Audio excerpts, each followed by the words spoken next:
Então, boa noite a todos. Eu sou a Vânia Munhato de Vasconcelos e venho mais uma vez para fazer o Evangelho no lar virtual com vocês aqui do grupo, e depois, posteriormente, fica disponível este vídeo lá no YouTube, ou aqui no YouTube, para quem estiver vendo depois que eu já coloquei o vídeo.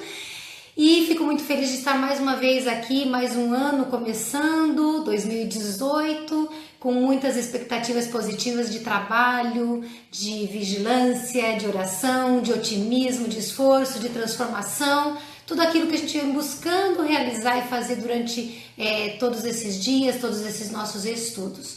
Então, sejam todos muito bem-vindos, muito obrigada por me receberem mais uma vez nos seus lares e obrigada por estarem aqui comigo no meu lar. Vamos então nos acomodar na posição mais confortável. Se quiser fechar o olho, fecha. Se não quiser fechar, não fecha. Se quiser respirar fundo, respira. Se não quiser, também não precisa.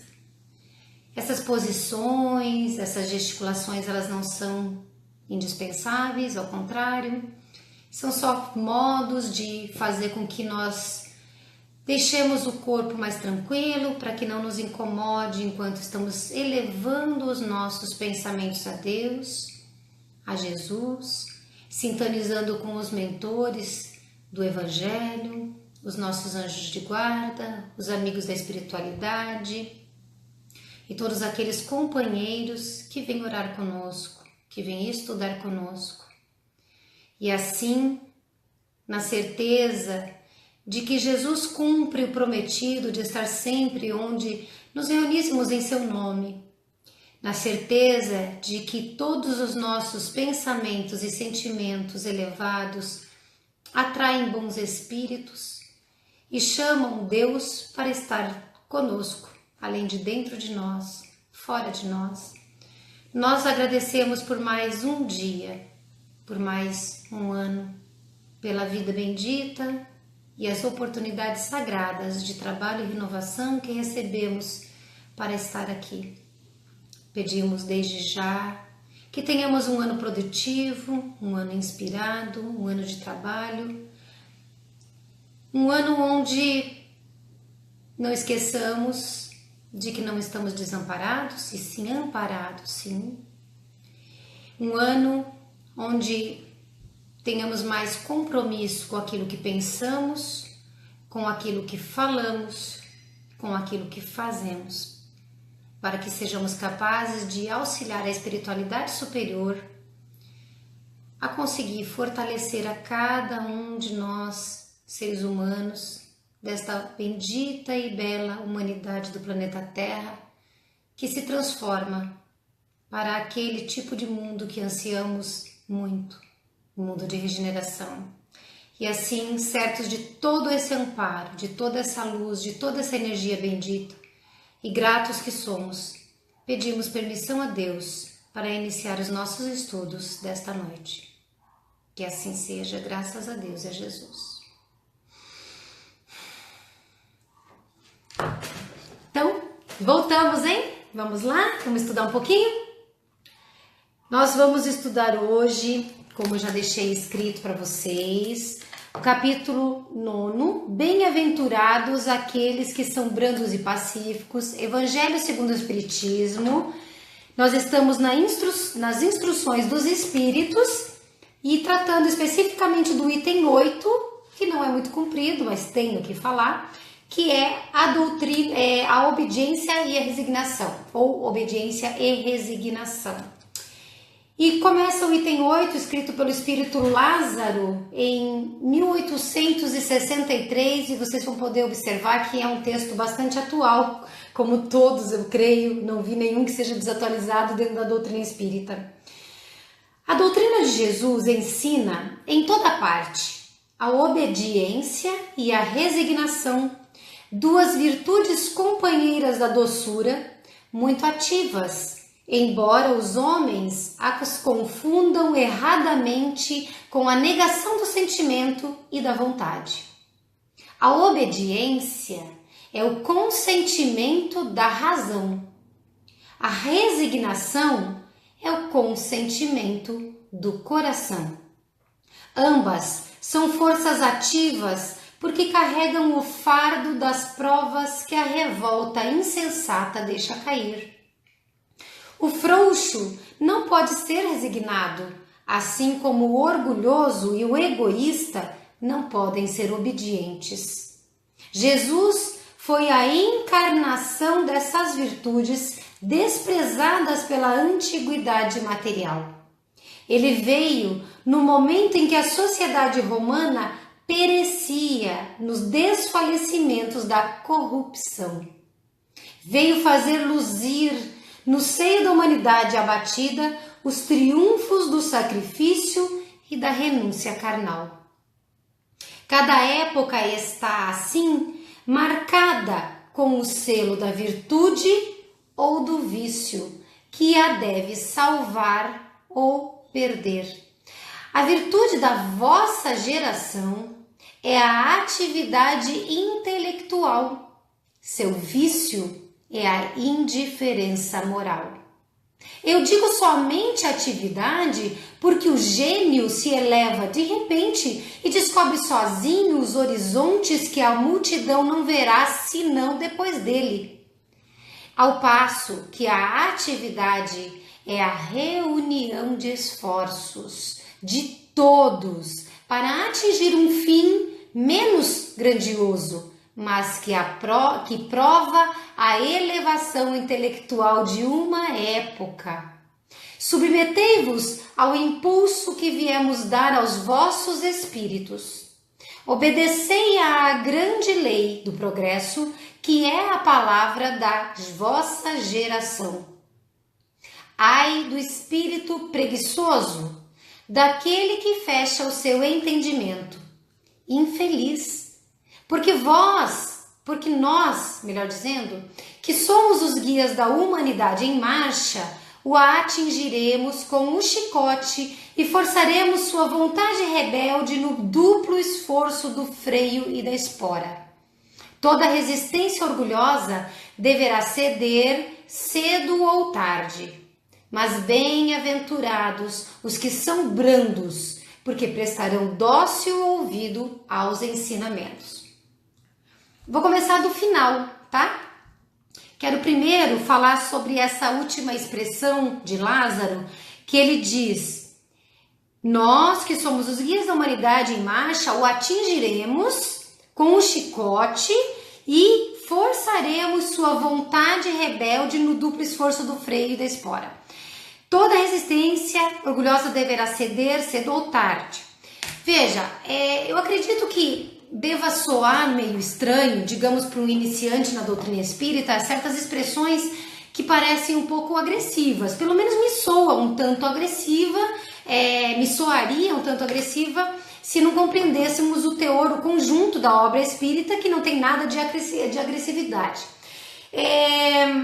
A obra espírita ela foi construída num momento da humanidade em que a Igreja Católica, o catolicismo, ele era muito forte. Então, tanto das questões escritas, morais e materiais que a gente vê, quanto até de algumas características dos médiuns e dos espíritos que ditaram as comunicações, pode ter um linguajar assim um pouco, um tanto quanto,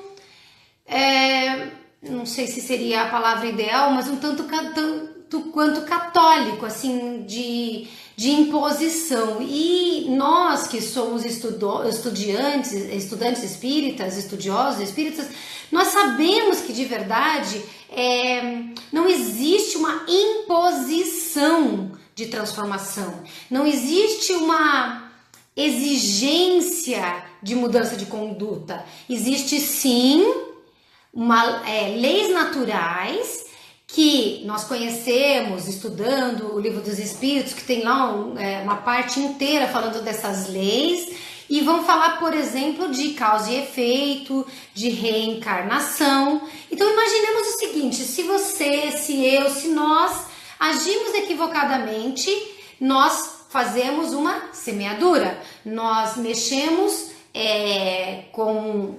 movimentamos a energia do mundo, movimentamos as matérias do mundo, e isso é uma causa, e o efeito será a consequência. Os espíritos, os nossos, por exemplo, os nossos anjos guardiões, nunca nos obrigam a fazer nada certo. Eles ficam um pouquinho no nosso pé enquanto nós estamos predispostos a escutá-los. Então, vamos supor que eu faça alguma coisa errada. Vânia, falaria meu anjo da guarda, suponho, né? Minha filha, antes de reencarnar você prometeu tanto que você não ia fazer isso. Você prometeu tanto que você teria uma outra conduta. Lembra? Vânia, você tem certeza que essa escolha que você está fazendo é correta? Será que se você escolhesse um outro caminho, pense bem, faça diferente. Por quê? Porque eu estou escutando. Não quer dizer que eu esteja... Não, estou ouvindo, não quer dizer que eu esteja escutando. Ouvindo, eu estou. Agora, escutar é atender, é prestar atenção. Eu posso simplesmente não querer escutar o alerta e não faço. Como qualquer um de nós pode fazer. Aí ele se afasta e fica observando, porque ele não vai forçar. Então, quando o espírito Lázaro aqui ele fala, ai do espírito preguiçoso que fecha o seu entendimento, porque daí nós o atingiremos, não quer dizer que um bom espírito vai vir dar pancada na gente. Embora um espírito inferior possa vir dar pancada na gente. Porque é uma questão de sintonia e de afinidade. E os bons espíritos vão permitir. Por quê? Porque nós nos afinamos com eles. Porque nós nos sintonizamos com eles. E aí, se a gente faz parceria com a tropinha do mal, é claro que a gente vai ter uma troca de carinhos, né? Aqueles espinhosos. Então é isso que a gente precisa ver. Então tomem cuidado em não achar que os seus bons espíritos vão sair dando pancada na gente, porque eles não fazem isso não. Agora voltando ao comecinho do nosso texto, ele vem falando primeiro que a doutrina de Jesus, por quê? Porque o espiritismo é uma doutrina cristã. Por que que é cristã? Porque moralmente falando se fundamenta no cristianismo. Ok? E fala da obediência e da resignação, que é uma palavra, que são duas palavras que são utilizadas na doutrina cristã, mas fala que são duas virtudes ativas, não são passivas, não são acomodadas, são duas virtudes ativas que se acompanham da doçura, da gentileza, da delicadeza, daquela forma de ser suave, sem agressividade, sem violência. E que o Espírito nos alerta que nós confundimos essas palavras, porque, vamos falar a verdade, gente, o ser humano é extremamente orgulhoso ainda. Então me fala, você tem que obedecer, você tem que se resignar. Parece que existe uma revolta interior da maioria das pessoas, em que a gente diz assim, eu tenho que te obedecer. Por que você que tem que mandar em mim? Por que não pode ser eu que vou mandar? Gente, eu tenho um filho de 16 anos. Se tem uma pessoa que não gosta da palavra obediência e da palavra resignação, é meu filho. E ele não é exceção, porque os adolescentes estão assim. Eles vieram para romper todos esses paradigmas, quebrar com toda aquela estrutura de poder, mas nós não estamos falando dos paradigmas da matéria, nem dos paradigmas sociais, que nós temos que nos submeter calados, quando se fala, por exemplo, de política, ou quando se fala de algum assunto que mexa com as pessoas, com as convicções, meu gosto por futebol, minha preferência política, meu candidato preferido, tem gente que se revolta porque a gente não pode apontar, não pode julgar, não pode comentar porque é anticristão, porque é uma revolta, porque a gente tem que perdoar. Gente, ninguém tá falando que não tem que perdoar. Ninguém está falando que tem que julgar, mas nós temos que ter virtudes ativas. E o que acontece com a resignação e a obediência? Veja, ele diz assim, olha que frase linda, que é difícil de compreender no primeiro ouvir, mas olha que linda. A obediência é o consentimento da razão. O que é razão? Como a gente pensa. Por que uma pessoa obedece? Em casa, vamos dar um exemplo. O marido, ou o pai, ou o homem, poderia ser a mulher. Eu estou falando do homem neste momento porque comumente é mais comum que seja o homem. Ele chega em casa e a mulher fala alguma coisa, ele diz, eu não vou fazer, eu não vou obedecer, eu vou fazer do meu jeito, eu não aceito. e às vezes briga, às vezes se altera. Se o chefe diz faça isso, ele vai fazer. Ele tem que obedecer. A razão diz: se eu não obedecer o meu chefe, eu perderei o emprego e eu não posso perder o emprego. Compreende? Então, quando nós entendemos, raciocinamos, a compreensão através da razão nos faz obedecer. E nós estamos obedecendo o quê? A lei que Deus nos deixou através do que Jesus ensinou, do que nós espíritas escutamos através dos esclarecimentos da doutrina e através da compreensão dos valores morais. Então, se eu tenho que ser bom, eu tenho que ser bom. Eu compreendo que a bondade é um caminho que me traz menos dor, menos sofrimento, mais paz, mais alegria, mais consciência tranquila, mais felicidade. Então eu compreendo, a minha razão consente, então eu obedeço. A resignação, diz Lázaro, é o consentimento do coração.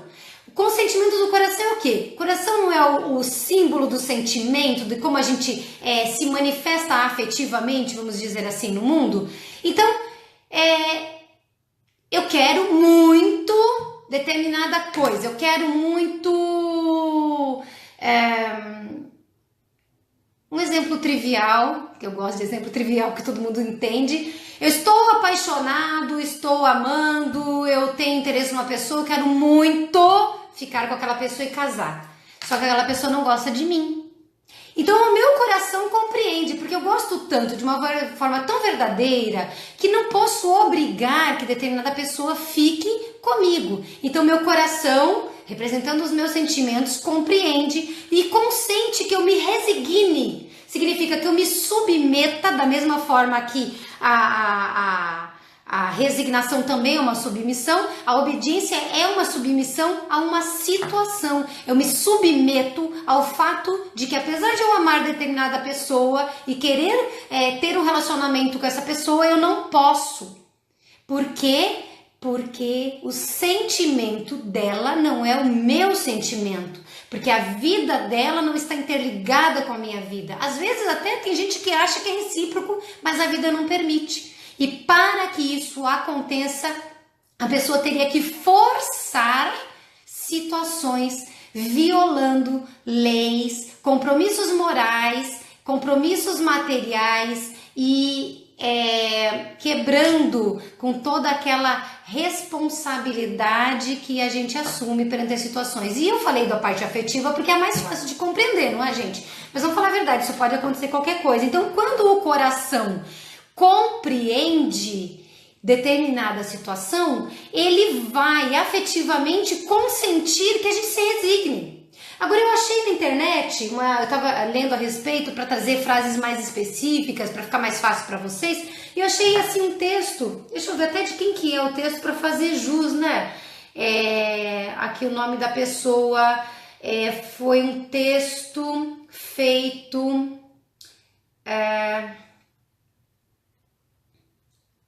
um trabalho de João Gonçalves Filho pegando um texto de Herculano Pires, tá? E é a frase que diz assim, que a resignação espírita decorre não de uma sujeição, não de uma submissão místico-religiosa a forças incontroláveis. Deus mandou, Deus quer, é assim que tem que ser, não discuta, não questione, nem olhe para cima. Aliás, eu me lembrei de uma coisa que eu já conto. Mas de uma compreensão do problema da vida. O que eu ia contar? Que quando eu era criança e fazia o estudo para fazer a primeira comunhão na Igreja Católica, eu... Não que eu fosse assim muito questionadora, mas tinha umas coisas que entravam, ficava uma pulga atrás da orelha e eu queria saber, né? Aí eu lembro que quando eu tava ensinando por que a gente tinha que fazer a primeira comunhão, o que era comungar e por que tinha que confessar para o padre, etc.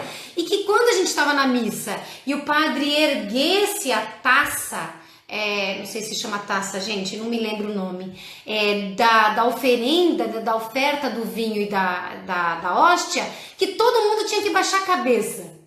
E eu perguntei para minha catequizadora à época e eu tô sem resposta até hoje, viu? Porque ela não me respondeu, depois ninguém me respondeu do jeito que me satisfaria. Falei assim, mas escuta, por que eu tenho que baixar a cabeça? Se o padre já está lá em cima na parte mais alta da igreja, ele ainda ergue aquilo, eu estou embaixo, se eu ergo os meus olhos, eu estou me colocando numa posição, não falei com essa linguagem, óbvio, né? Mas eu estou me colocando numa posição de submissão àquela energia, àquela força,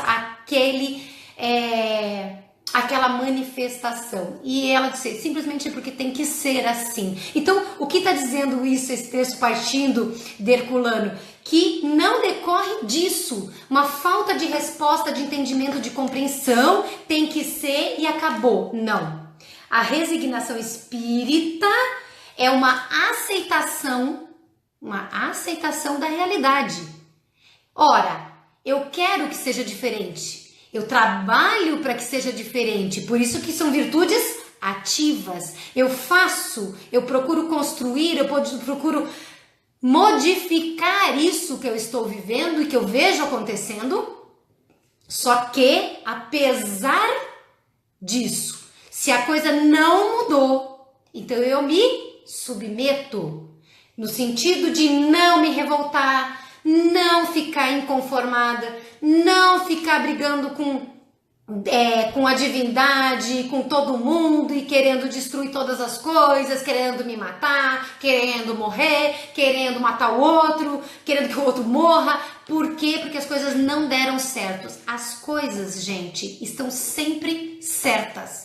Se elas não aconteceram do nosso jeito, é porque esse jeito não é o jeito que nos fará felizes. Quando nós estamos trabalhando junto com as forças naturais, que são das leis de Deus, para que o melhor aconteça. Um exemplo, gente, que vamos falar muito abertamente. Nós estamos já vindo de algum tempo e deveremos passar isso ainda por algum tempo, porque tudo sinaliza aí nesse sentido, de dificuldades político-econômicas, não é verdade?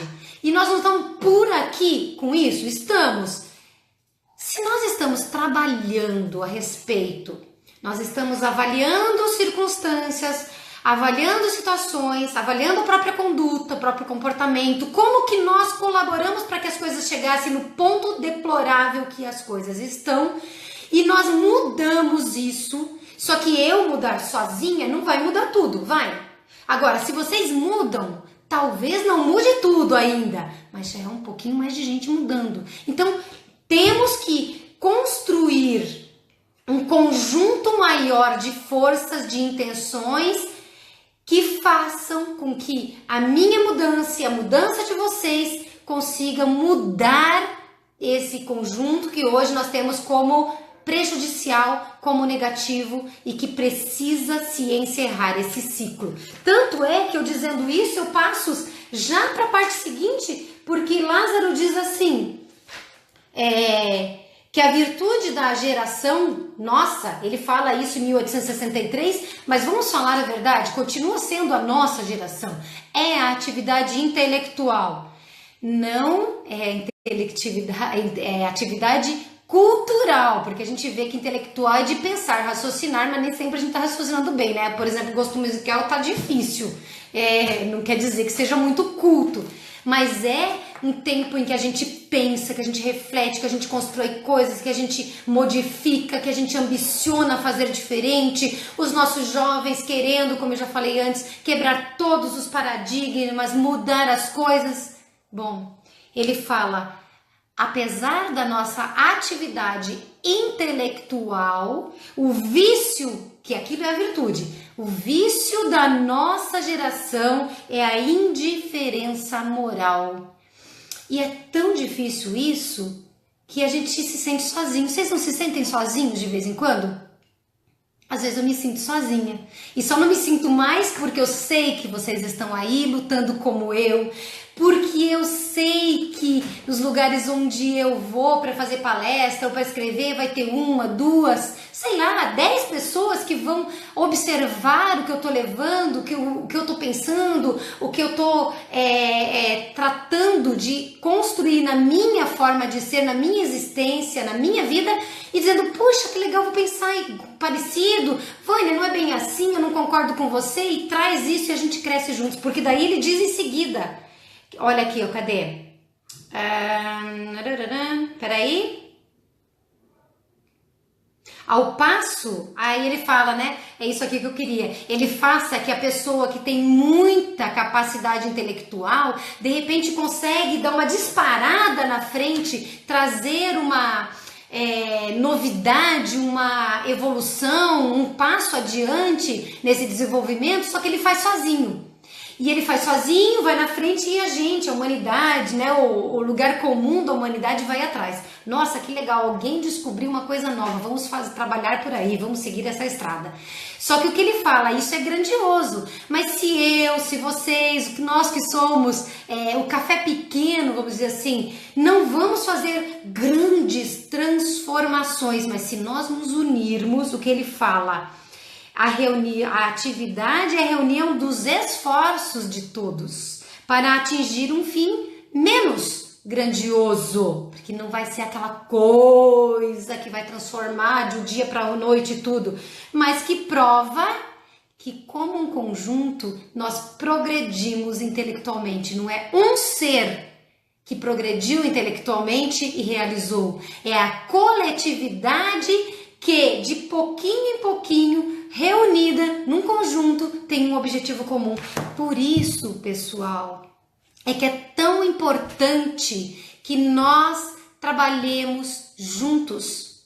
Não importa se eu tenho o político A ou o político B, vocês e eu, todos queremos o fim da corrupção. Não importa se eu torço para o time A ou para o time B, todos nós queremos a alegria do jogo, da competição, a diversão. Não importa se eu gosto de um tipo de música e vocês de outro, todos queremos cultura musical, percebe? O nosso objetivo, no final das contas, é o mesmo. Todos nós, católicos, evangélicos, espíritas, budistas, umbandistas, hinduístas, ateístas e qualquer outra filosofia de vida, temos o objetivo de evoluir moralmente, de melhorar espiritualmente e de buscar uma vida melhor. Então não importa como nós somos nos nossos gostos, ou como nós somos na nossa aparência física, ou como somos nos nossos bens materiais, ou como estamos nas nossas questões de cultura escolar. O objetivo de cada um de nós é a evolução. E mesmo que a gente não saiba disso conscientemente, espíritos que somos, nós sabemos. Então, quando o Espírito, nesse capítulo, bem-aventurados os brandos e pacíficos, nos convida à obediência e à resignação, conclamando a seguir Jesus, ele não pede que a gente não seja político, ele não pede que a gente não julgue, ele não pede que julgar no sentido de avaliar, tá? Não de apontar o dedo para o outro, tampando os olhos para si mesmo. Ninguém está falando desse julgamento negativo. Está falando da avaliação.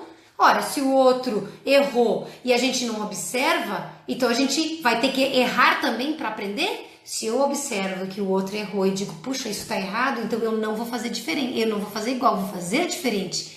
E a gente aprende com o erro do outro e não com o próprio erro. Então, a gente pode sim ser político, pode sim ser artista, pode sim torcer para qualquer time, pode sim gostar de qualquer coisa, desde que a gente transforme isso em utilidade para nós e para a coletividade. Temos que andar de mãos dadas, se não é materialmente, é espiritualmente. 2018, todo mundo fala, é um ano de renovação, mas será ainda um ano difícil? Claro que é difícil, nós estamos na Terra. Quem é que disse que não é difícil? Meu filho está indo para o terceiro do médio, começa agora, você acha que não é difícil? Será difícil o terceiro do médio, como foi o primeiro do médio, como foi o primeiro ano da escola, vida escolar dele? Como será fazer vestibular e como será concluir o curso de universidade dele? Como foi para você, como foi para mim? E na vida também, tudo é difícil. Por quê? Porque as dificuldades é que nos colocam na posição de esforço, de exercício, de superação. Eu fiquei de férias e nas férias não consegui fazer nada que eu faço quando eu tenho que trabalhar de manhã em audiência, à tarde fazer palestra à noite, arrumar minha casa, ter que cuidar de marido, de filho, responder coisas na internet. Tudo que eu faço num dia, eu não fiz em uma semana ou duas. Por quê? Porque eu estava confortavelmente de férias. Estou falando mentira, gente? Então, quando a vida bater na porta de você e disser assim, ei, semaninha de esforço, ei, dificuldades à vista, gente, um aninho de força e coragem, de confiança e trabalho, nada de esmorecer, nada de ficar lamuriando. Chorar pode, eu choro. Pode chorar por quê? Porque chorar desafoga, você não morre do coração. Agora, chora se colocando no colo de Deus, chora dizendo, Senhor, eu tô só desafogando, dá uma forcinha extra aí porque tá complicado, mas eu confio. E vocês precisam confiar, eu preciso confiar e nós estamos trabalhando juntos. Gente, pensa só, nós podemos até nos sentir sozinhos, mas é porque a gente não olhou pro lado. Porque nós não estamos sozinhos, nós estamos muito, muito, muito unidos a milhões e milhões de almas encarnadas e desencarnadas que querem um mundo melhor.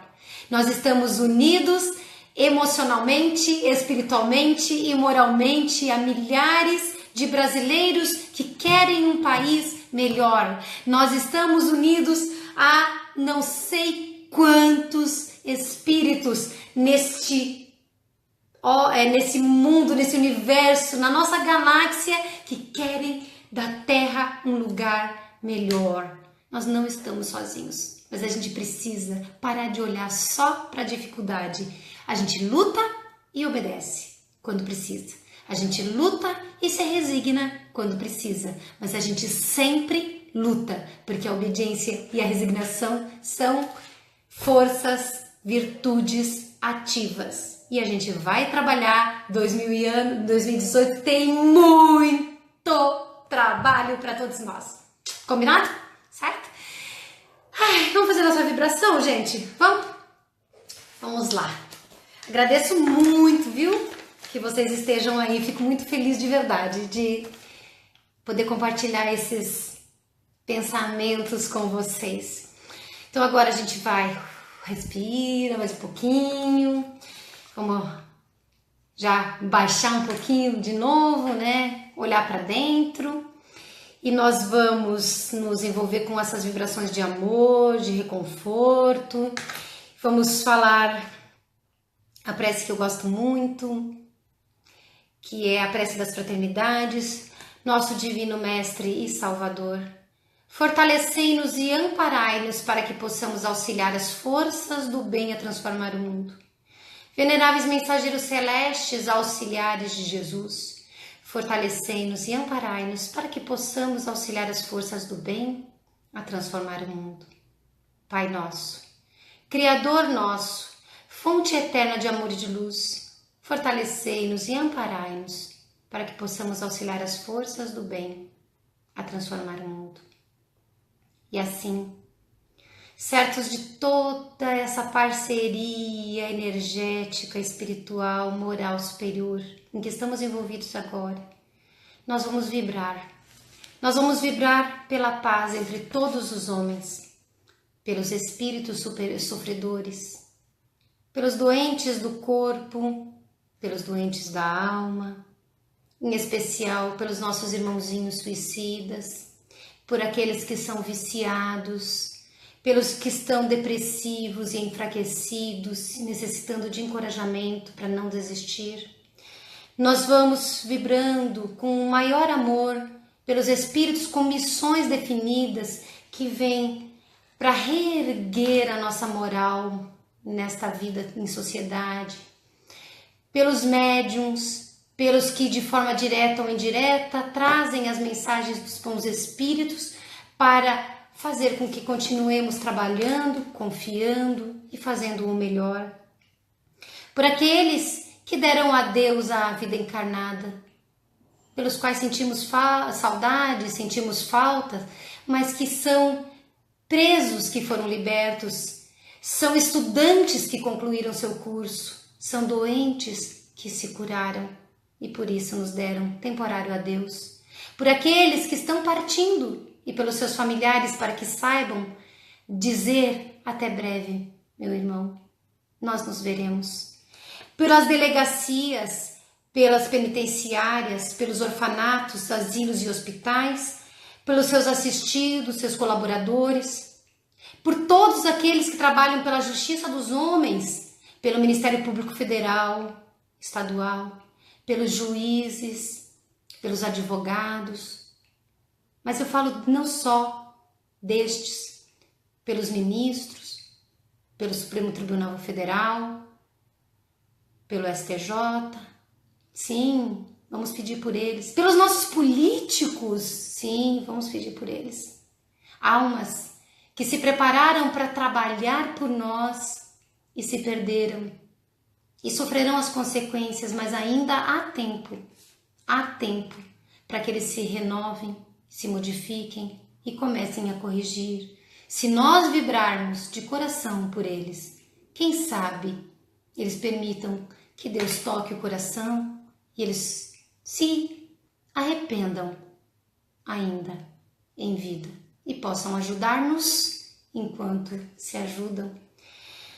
Pelas casas que propagam, que praticam, que ensinam o Evangelho de Jesus, independente de religião, independente de lugar do mundo. Já falei pelos políticos, já falei pela parte jurídica, por todos aqueles que de alguma forma têm os nossos destinos em suas mãos e também por todos os outros profissionais aos quais nos entregamos confiantes no seu conhecimento, na sua boa vontade, para que eles façam o que é certo, o que é correto, pelo nosso país, pelo nosso planeta, pela natureza e pelos animais, pelo nosso amor por toda a obra de Deus, por todos os lares da terra, por todas as pessoas da terra, por todos os espíritos, pelos nossos parentes e amigos, pelos nossos desafetos, para que eles nos perdoem, para que eles nos compreendam e para que nós os perdoemos e os compreendamos. Por aquele caso difícil que nós conhecemos, por aqueles que nos pediram vibrações, por aqueles que necessitam de preces, de compreensão. Caso vocês tenham deixado aí a sua aguinha, que nem sempre é necessária, mas se deixaram, também que Deus permita que os bons espíritos coloquem a melhor energia possível nessas águas, colocando a medicação necessária para o nosso corpo, que nos fortaleça, que nos encoraje, que nos pacifique, que nos acalme. E por fim, pedimos por nós mesmos, para que sejamos espelho, para que sejamos modelo, para que sejamos coragem, para que sejamos sorrisos, para que sejamos confiança, para que sejamos otimismo e boa vontade, para que os nossos atos, as nossas palavras, a nossa conduta, para que isso que fazemos, para tudo, seja sempre mencionado pelos outros como alguma coisa positiva e jamais sejamos exemplos daquilo que é negativo, ruim. E assim, eu agradeço. Agradeço de todo o coração a Deus, a Jesus, aos bons espíritos, agradeço a vocês pela presença nesta noite. Que Deus permita que possamos nos reunir a cada 15 dias com amor, com alegria, com boa vontade, que a gente exercite tudo o que estamos estudando e aprendendo. De todo o meu coração, muito obrigada. Amo vocês. Boa noite. Se Deus quiser, a gente se vê em breve. Senhor, muito obrigada.